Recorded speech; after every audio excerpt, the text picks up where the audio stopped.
Tidak ada yang pernah tahu bahwa di balik senyum harmonis pasangan muda itu, ada sesuatu yang berdenyut gelap, menunggu saatnya menagih. Wawan dan Lina tampak seperti pengantin baru yang sempurna tertawa setiap pagi, saling menggoda, saling menyuapi saat makan malam. Namun, warga desa selalu bertanya-tanya, bagaimana mungkin seorang Wawan bisa menikahi Lina, anak juragan kaya raya yang terkenal pilih-pilih? Pertanyaan itu terjawab ketika hal-hal aneh mulai muncul di rumah mereka. Aroma tanah kuburan setiap malam, bayangan perempuan berambut panjang berdiri di pojok kamar, dan suara tali yang diseri-seri di lantai, padahal tidak ada siapa-siapa. Wawan dan Lina baru beberapa bulan menikah. Di mata warga desa, mereka adalah pasangan harmonis yang selalu tampak bahagia. Rumah kecil mereka di sudut desa selalu dipenuhi suara tawa, aroma masakan, dan obrolan ringan khas pengantin baru. Walaupun rumah mereka jauh lebih sederhana dibanding rumah orang tua Lina yang besar dan penuh perabot mahal, justru rumah kecil itu terasa hangat, seolah kebahagiaan selalu menempel di dindingnya. Pagi itu, seperti hari-hari sebelumnya, suasana rumah terasa tenang. Matahari belum terlalu tinggi, angin pagi masuk lewat jendela dapur, membawa aroma tanah basah sisa hujan semalam. Lina berdiri di depan kompor, mengaduk wajan sambil sesekali meniup rambut yang jatuh ke dahinya. "Wan, kamu mau sarapan sekarang atau nanti aja?" tanya Lina tanpa menoleh, sibuk menyiapkan teh panas. "Nanti Nduk, aku masih pingin lihat kamu masak." "Gemes aja," jawab Wawan sambil tertawa kecil. Dia duduk bersandar di pintu dapur, memperhatikan istrinya dengan pandangan manja. Lina mencubit lengan suaminya pelan. "Ih, kamu itu ya, udah nikah masih aja gombal. Kalau nggak gombal nanti kamu cari yang lain," sahut Wawan pura-pura semberet, membuat Lina tertawa kecil. Lina menoleh sebentar, sambil tersenyum manis. "Aku udah milih kamu." "Udah cukup," Wawan membalas senyum itu, meski dalam hatinya terselip sesuatu yang hanya dia sendiri yang tahu. Senyum yang tampak tulus itu sebenarnya tertutup rasa bersalah yang makin lama makin berat. Tapi Bogi Liana, Wawan adalah suami baik yang selalu ada, perhatian, dan sabar. Dari luar, tidak ada yang aneh dalam rumah itu. Tidak ada tanda bahwa hubungan mereka dibangun di atas sesuatu yang gelap. Lina betah tinggal di rumah kecil itu, meski orang tuanya sebenarnya keberatan anak semata wayangnya hidup dengan fasilitas yang jauh dari apa yang biasa dia dapatkan. Namun karena Lina bersikeras, orang tuanya mengalah. Warga desa, di sisi lain, tetap heran. Mereka mengenal Lina sejak kecil dan tahu betul keluarga itu kaya raya. Ayah Lina memiliki beberapa toko bangunan di wilayah Sleman, dan Wawan hanyalah salah satu karyawan toko itu. Ketika kabar pernikahan mereka tersebar, banyak orang terkejut. Wawan itu beruntung banget bisa dapat Lina. Anak juragan kaya, kok mau sama dia? Cepet banget prosesnya. Jangan-jangan desas-desus itu terus berkembang. Ada yang bilang cinta sejati, ada yang bilang karena Wawan rajin dan sopan, tapi ada juga yang berbisik hal-hal yang lebih gelap. Namun semua itu tetap jadi gosip yang hilang, timbul. Yang tidak diketahui siapapun adalah bahwa cinta itu tidak terjadi dengan alami. Ada sesuatu yang jauh lebih gelap bekerja di baliknya. Sesuatu yang sejak awal sudah menunggu bayaran, dan Wawan tahu betul itu. Malam sebelum pernikahan mereka, dia melakukan sesuatu yang tidak pernah dia ceritakan pada siapapun. Salah satu bantuan spiritual yang dia kejar, ritual yang dia jalani, dan benda yang diberikan kepadanya oleh orang yang dia sebut Mbah.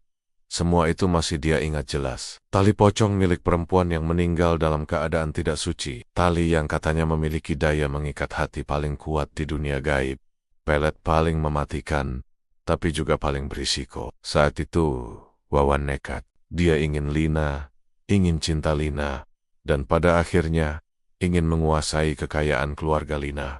Ritual itu berhasil. Lina jatuh cinta begitu cepat, sampai orang tua Lina pun luluh dan setuju menikahkan mereka. Semuanya berjalan mulus, seperti jalan lebar tanpa hambatan. Namun setiap keberhasilan ritual itu memiliki syarat. Ada tumbal yang harus dipersembahkan setiap bulan. Tumbal kecil, tidak besar tapi wajib. Dan Wawan tahu betul konsekuensinya bila dia melupakan kewajiban itu. Namun belakangan ini, dia terlalu nyaman hidup sebagai suami Lina. Terlalu senang menikmati semua perhatian dan kasih sayang Lina, terlalu sibuk bekerja dan menikmati status barunya sebagai menantu juragan kaya. Dia hampir lupa bahwa perjanjian gelap itu masih berjalan. Malam itu setelah makan malam, Lina duduk bersandar di bahu suaminya di ruang tengah. Lampu rumah temaram, suara jangkrik dari luar jendela terdengar jelas. Lina menatap wajah suaminya lama, seolah ingin memastikan sesuatu. "Wan, makasih ya udah jadi suami yang baik,"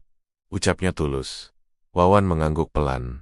Hatinya terasa ditusuk. "Selama aku hidup, kamu aman sama aku, Endu." Lina tersenyum sambil memeluknya lebih erat. Tidak menyadari nada aneh pada suara Wawan.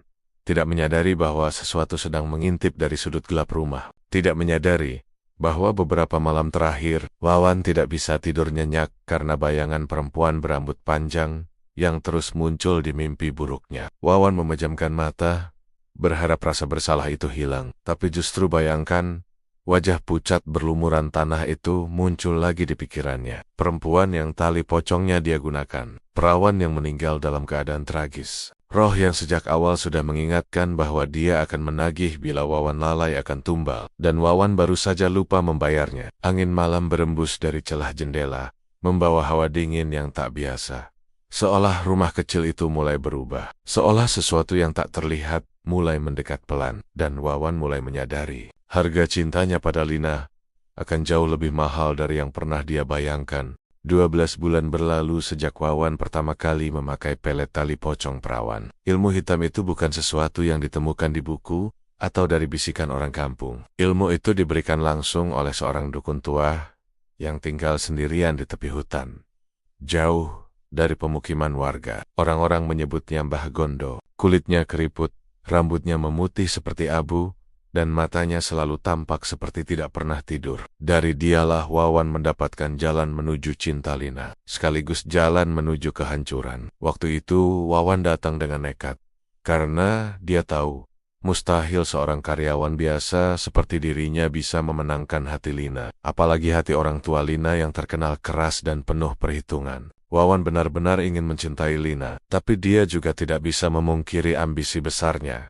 Ingin mengubah hidupnya, ingin memiliki jabatan lebih baik, ingin memiliki uang, dan ingin dihormati. Dengan menikahi anak juragan kaya, itu semua akan tercapai. Mbah Gondo hanya memberikan satu syarat.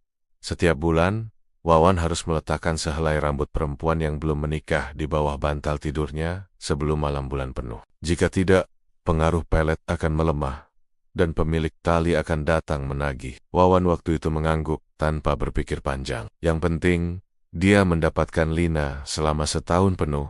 Wawan memenuhi syarat itu. Dia mencabut rambut dari berbagai perempuan di kampung, kasir warung, adik sepupunya, bahkan anak tetangga yang masih remaja. Setiap malam ketika bulan penuh sudah dekat, dia meletakkan sehelai rambut itu di bawah bantal, tanpa sepengetahuan Lina, dan setiap selesai melakukannya, rumah selalu terasa dingin beberapa jam, seperti ada sesuatu yang datang mengambil rambut itu.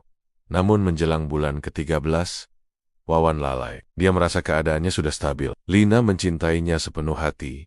Orang tua Lina mulai menerima keberadaannya, dan hidup mereka tampak bahagia. Dia sibuk dengan pekerjaan di toko bangunan, dan mulai merasa tidak perlu lagi melakukan ritual itu. Dalam pikirannya, kalau sudah cinta, ya sudah, ngapain harus ribet sama surat-surat gila itu lagi? Tapi Wawan salah besar. Gangguan pertama muncul pada suatu malam ketika Lina terbangun dengan wajah pucat. Nafasnya tersengal, dan matanya memandang sudut kamar dengan ketakutan. "Wan, kamu dengar suara perempuan nangis nggak?" bisiknya sambil memegangi dada. Wawan yang masih mengantuk menggeleng. "Nggak, Nduk, kamu mimpi paling." Tapi Lina bersikeras. Dia bilang suaranya jelas, dekat, seperti ada seseorang yang menangis tepat di samping kasur mereka. Lina bahkan menggambarkan suara itu lirih dan sedih, seperti sedang menahan sakit. Wawan pura-pura tidak peduli, padahal dada dan lehernya tiba-tiba dingin. Dia tahu suara itu bukan mimpi. Dia pernah mendengar suara itu setahun lalu, tepat setelah dia menerima tali pocong dari Mbah Gondo. Malam berikutnya, gangguan semakin parah. Piring di dapur jatuh sendiri, padahal tidak ada angin. Pintu lemari terbuka pelan, seperti ada yang mendorongnya dari dalam. Jendela bergetar, seperti disentuh oleh tangan-tangan kecil. Aroma tanah basah bercampur bunga Kamboja sering muncul tiba-tiba. Padahal Lina tidak pernah menaruh bunga kamboja di rumah. Semua tanda itu membuat Wawan sulit tidur. Setiap malam dia merasa seperti ada yang memperhatikannya dari balik pintu kamar. Hingga suatu malam, Lina terbangun dan langsung berteriak. Tubuhnya gemetar hebat. "Wan, ada orang di situ!" teriaknya sambil menunjuk sudut kamar. Wawan langsung bangkit dan menyalakan lampu. Lampu menyala terang, tapi sudut kamar itu kosong. Lina menangis sambil memegangi lengannya. "Aku lihat perempuan, Wan." Dia berdiri di pojokan. Bajunya kayak kain kafan. Mukanya pucat, matanya gede banget. Wawan memeluk Lina, mencoba menenangkan, tapi tangannya gemetar. Dia tahu tepat siapa yang Lina lihat. Perempuan itu bukan manusia. Perempuan itu adalah pemilik tali pocong perawan yang dia gunakan untuk pelet. Setelah Lina tertidur lagi karena terlalu lelah menangis, Wawan keluar rumah. Angin malam terasa membeku. Pepohonan tidak bergerak, seperti menahan napas. Wawan berdiri di halaman sambil menatap gelap, dan dari kejauhan, dia melihatnya. Sesosok pocong perempuan berdiri tepat di luar pagar. Hanya wajahnya yang tampak, terbuka dari kain kafan yang lusuh dan kotor. Mulutnya sobek seperti pernah dijahit paksa lalu direnggut kasar. Matanya merah, penuh kebencian, seperti menuntut sesuatu yang belum dipenuhi. Wawan tidak bisa bergerak. Seluruh tubuhnya dingin, seperti ditusuk es. Tanpa bibir bergerak, tanpa suara angin berhembus, suara itu masuk langsung ke telinganya. Sudah waktunya. Suara itu terdengar jelas padahal jarak mereka jauh. Wawan seperti ditikam rasa takut yang begitu kuat. Ia tidak. Dia bergetar dan mundur perlahan. Besok aku cari tumbal," bisik Wawan terbata-bata. Namun pocong itu tidak puas. Sosok itu menghilang seketika, meninggalkan aroma busuk seperti bangkai yang membusuk berhari-hari. Dan itu adalah tanda kemarahan yang mulai meningkat. Hari demi hari, gangguan semakin menjadi-jadi. Lina jatuh sakit. Tubuhnya lemas dan wajahnya pucat seperti kehilangan darah. Matanya cekung seperti tidak tidur berhari-hari. Setiap kali bangun, Lina merasakan tengkuknya sakit seperti ada yang menekan kuat di lehernya. Yang paling mengerikan adalah ketika mereka bangun pagi dan menemukan sesuatu di bawah bantal Lina. Seutas tali kecil berwarna kusam. Tali itu sangat mirip dengan tali pembungkus kain kafan mayat perempuan. Lina menangis sambil gemetar. "Wan, apa yang sebenarnya terjadi? Tolong jangan bohong lagi." Wawan tidak bisa menjawab. Mulutnya ingin jujur, tapi lidahnya seperti lumpuh. Jika dia berkata apa adanya, dunia Lina akan hancur, dan rumah tangga mereka tidak akan bertahan. Tapi kalau dia tidak jujur, Lina bisa celaka. Dan itu lebih menakutkan. Malam itu, ketika mereka mencoba tidur, kejadian yang jauh lebih menakutkan terjadi. Lina terbangun dengan napas tercekik. Tubuhnya seperti ditarik sesuatu dari ujung kaki. Dalam hitungan detik, Lina terseret dari tempat tidur. Badannya jatuh ke lantai dengan suara keras. Lina menjerit sekeras-kerasnya. "Wan, tolong!" Wawan terbangun dan langsung melihat ke arah Lina dan jantungnya hampir berhenti. Pocong perempuan itu berada tepat di belakang Lina. Kepala pocong itu miring seperti patah. Mulutnya menganga lebar. Suara lirih keluar dari retakan di wajahnya. "Tumbalmu sudah terlambat." Seketika seluruh ruangan menjadi gelap dan dingin. Wawan merasa seperti tenggelam dalam rasa takut yang tidak pernah dia rasakan sebelumnya. Lina menjerit sambil meronta, mencoba melepaskan diri dari tarikan tak terlihat yang menyeret kakinya. Wawan dengan panik menarik tangan istrinya. Tapi semakin dia menarik, semakin kuat sesuatu menarik Lina ke arah bayangan pocong itu. Rumah kecil itu berubah menjadi neraka malam itu, dan itu baru permulaannya. Malam itu menjadi malam paling panjang dalam hidup Wawan dan Lina.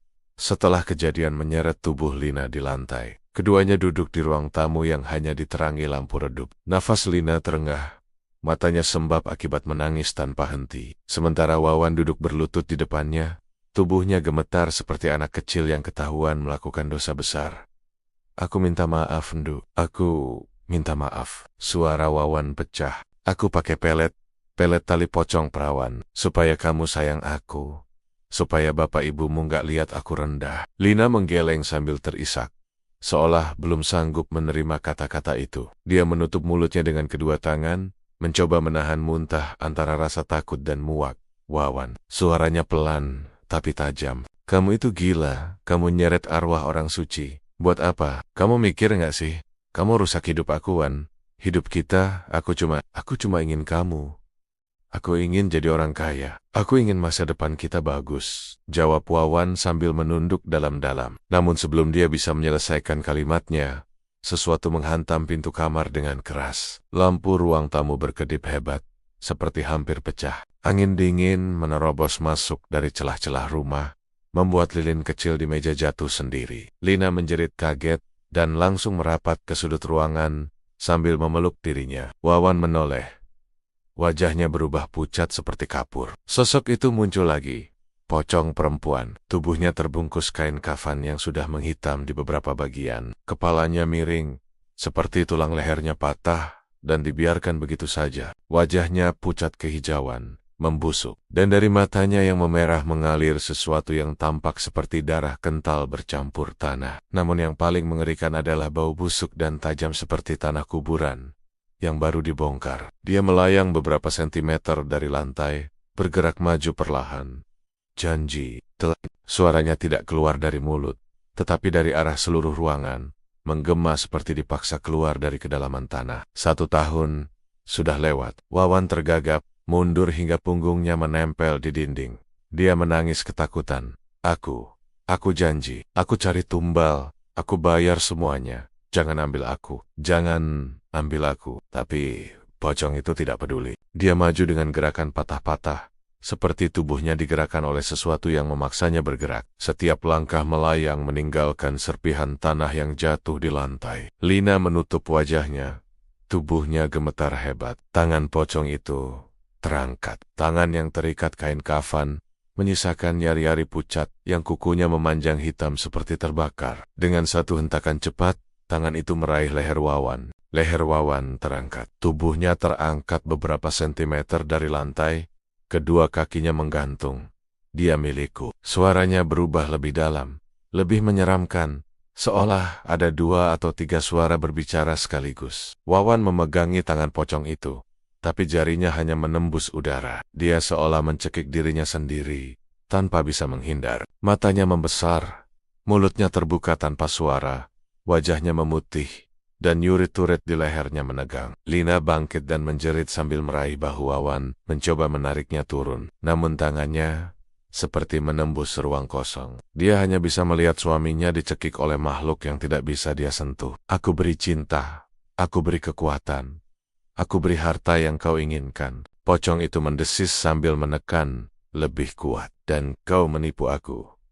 Wawan meronta semakin lemah. Bola matanya mulai terbalik, hanya menyisakan bagian putih. Suara nafasnya tinggal desis pendek, yang hampir tidak terdengar. Beberapa detik kemudian, pocong itu melemparkan tubuh Wawan ke arah dinding dengan kekuatan yang mustahil dimiliki manusia. Wawan membentur keras, lalu jatuh terkulai di lantai. Lina menjerit histeris. Dia merangkak menuju tubuh suaminya, memeluknya sambil menangis sekuat tenaga. Tapi tubuh itu sudah terkulai, dingin, dan wajahnya membiru, dengan bekas cekikan yang membentuk lingkaran hitam mematikan. Pocong itu berdiri di atas tubuh Wawan, seolah menatap karyanya sendiri. Lalu dia berkata dengan suara lirih, hampir seperti bisikan angin dari liang kubur.